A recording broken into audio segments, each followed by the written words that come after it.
Hey guys, Sunny here. Ladies and gentlemen, it is finally time. I'm no stranger to doing some kind of design or analysis video on a small scale for a champion like Katarina or a deck archetype like Ephemerals. But today, let's go a little bigger and talk about the rat infestation we've had to endure since August last year. Bandle City. It's no secret that the introduction of the long-anticipated 10th region brought some controversy with it. And it all started before we even knew what the region was going to do. Hear me out on this. I try to stay spoiler-free as much as possible when it comes to new releases. For example, I have always loved Legend of Zelda games. So when I found out that Breath of the Wild was going to change the Zelda formula completely, I lost literally all interest. Fast forward a few months, I buy my Switch, and because of the lack of other release games, I decide to pick up a copy of Breath of the Wild 2. I had no idea what I was getting into. And after an hour of playing, I fell in love. Not knowing anything about a game or a movie you're getting into will enhance the experience 9 out of 10 times. For me at least. But when it comes to being part of a community and interacting with people daily about a video game you're creating content for, it's a little harder to stay spoiler-free. Before Buildswater was released, we already knew the full lineup of champions for Targon because some of the voice lines got leaked. The time of machines is now. Including Cursed Human Voice Victor. Shurima, Targon, and Buildswater all had many champions associated with them. But that makes 9 regions. And Riot confirmed that we'd have 10 in total. So what was it going to be? Maybe a fan favorite like the Void? We got monsters, humans corrupted by visions, and Kaisa, you know. Riot's new poster girl, the hot chick that got dunked into the Void with a purple latex suit and came out sexy, while her dad did the same thing and emerged like a purple Darth Vader? Yeah, that one. The other option was a newer region like Ixtal, introduced later in League's lifespan to give a proper home to champions like Rengar, Nidalee, and eventually Qiyana. Basically, it's a magic Wakanda with jungles, Aztec themes, and a whole lot of elemental magic. And then there was that final option. The region nobody really talks about because so little is actually known about it. Bandle City. And of course, that's what we got. No Purple Abyss, no elemental jungle, nope. We got Happy Hamsters. Since their release, they power crept or upgraded almost every archetype in existence, except this one. And we need to talk about the direction Runeterra is heading. I know I've been hard on Riot in the past regarding the balance of certain patches, and for that, I'd like to apologize to Mogwai for not listening to his Twitter post. Because in the span of a few months, I've gone from praising interesting new designs in my videos to despising the region as a whole. And okay, before I continue this video and you call me a hypocrite, I know. I play a ton of Yordles on League of Legends. Rumble, Ziggs, and Kled are some of my most played champions. But that doesn't say much. Because while I played those characters a lot, I also never played Victor prior to Runeterra, and he's one of my favorite cards now. But with that out of the way, let's move along this beautiful timeline to take a look at the metagame since Bandle City was unleashed. But don't go too far or you'll end up in this era again. Let's just start with the Beyond the Bandlewood expansion. Poppy's reign was supreme during the starting months of the Bandle expansion. Released as a 4-3, Poppy saw play in every deck imaginable. Yeah, you heard me right. Every deck imaginable. With 4 attack on turn 4, you'd always be able to buff your entire board because no playable card pre-3 mana had more attack than that. C-spawn tier 1 decks like Poppy Ziggs, Poppy Lulu, Poppy Zed, Poppy Lux, Poppy Bandle. Oh god, just seeing these decks again makes me want to throw up. Eventually, Poppy got nerfed to 3 attack, which wasn't really a nerf at all, and so Riot followed it up by breaking her legs and reducing her attack to 2. Goodbye, Poppy. You had a good run. Next was the Magic Misadventure release. Cannon, Ahri, Pantheon, and Rumble. I was super excited for Rumble in particular because Mecha Yordles are exactly the kind of thing I love playing. And those decks? Well, they just sucked. The most meta-bending card among the bunch was Cannon by far. It started with Ezreal Cannon, and somehow this was one of the most powerful decks ever seen in Runeterra. So thank god it was only allowed to exist for a single week because nerfs came in hot a week after the new expansion. Cannon was powerful because Kinku Wayfinder was able to summon 2 1-drops. This wasn't really a problem before because Ionia didn't really have any 1-drops worth summoning, but Cannon completely broke the card because it synergized with both his level up and the spell he gives you to deal 2 and stun the target. So Kinku Wayfinder changed to no longer be able to summon the same 1-drop. And after those nerfs, Ahri Cannon took their place as a tier 0 deck. Kinku Wayfinder would later take another hit for Cannon's sins, and now only summons a single 1-drop. While Cannon isn't as flexible as a card like Poppy to see play in multiple decks, he ruled and shaped the meta until the eventual nerfs to his decks. And this brings us to the present day. Gnar, Galio, Yuumi, and Udyr are the final releases for the Bandle City set. Again, this expansion felt like the Poppy patch all over again. Gnar is so flexible that he can see play in almost every single deck, generating a Pokestick on hit to get card advantage, transforming into an overstated unit with quick attack and granting vulnerable, its removal, tempo, and threatening a ton of Nexus damage all in one card. Gnar's card package had these awesome transform minions with Chief Nakutak, and I was super excited to play this archetype, but as it turned out, this deck was unplayable while Gnar somehow increased the win rate of every other deck. I'll just go screw myself, I guess, for getting excited about the wrong archetype again like I did with Rumble. Gnar, Cannon, and Poppy all dominated the meta and dictate what decks are viable and what you're allowed to play. If you can't deal with these Yordles, your deck isn't worth playing.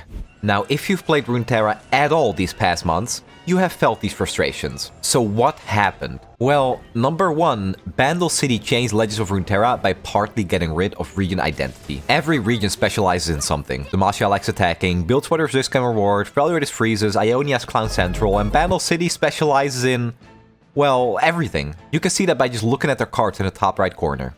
2 regions. Because those cards need to be playable in 2 different regions, it gives Bandle City more of a jack of all trades, master of none identity. Or rather, master of some.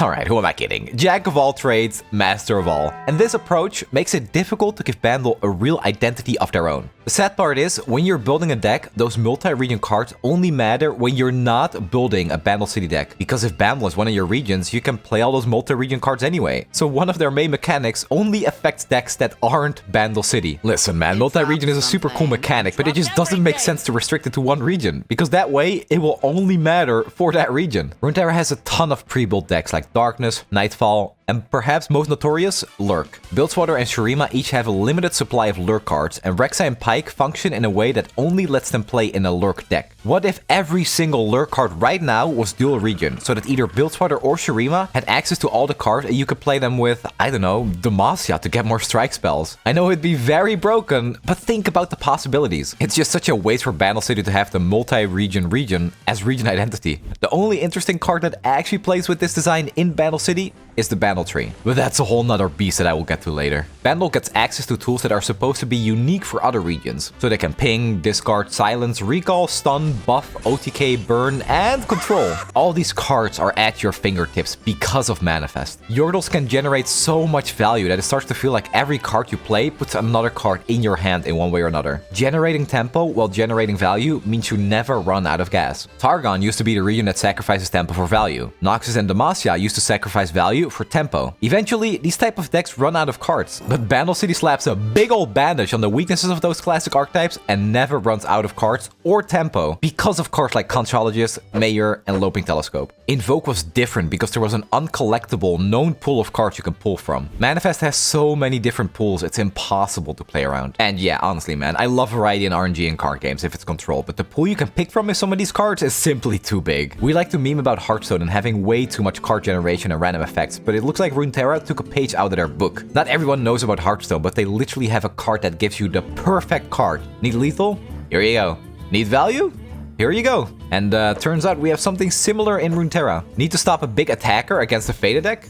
Here's Wallop. Quick ping? Pokestick lets you do that and draw a card. Or maybe you just need a win con. Here's Phase Sprout, into Loping Telescope, into Field of Rush. Yeah, try playing around that one. Loping Telescope in general is the biggest culprit of Manifest being impossible to play around. This card caused by far the most frustration to Runeterra players since release. Conchologist lets you play around the manifested card to some capacity, but it's almost impossible to do that with a Telescope because of the massive pool of cards this can pull from. 1 Celestial, 1 Epic card, or 1 Dual Region card. When Telescope gets played, I don't even try to guess what my opponent might have because it's impossible. And the worst part is that losing to these cards feels even worse because you know it was only offered as one option from their individual pools. Targon getting Equinox from Starchart is somewhat expected because they get 3 options. Loping Telescope gives you 1 Celestial option to choose from. Listen, if I want to play a loot box simulator, I'll play a different game. I don't need Loping Telescope to make me feel like garbage for investing my time or money into a game. Okay, let's move away from all the negativity for a second. Let me show you some of my favorite decks. Zoe Victor.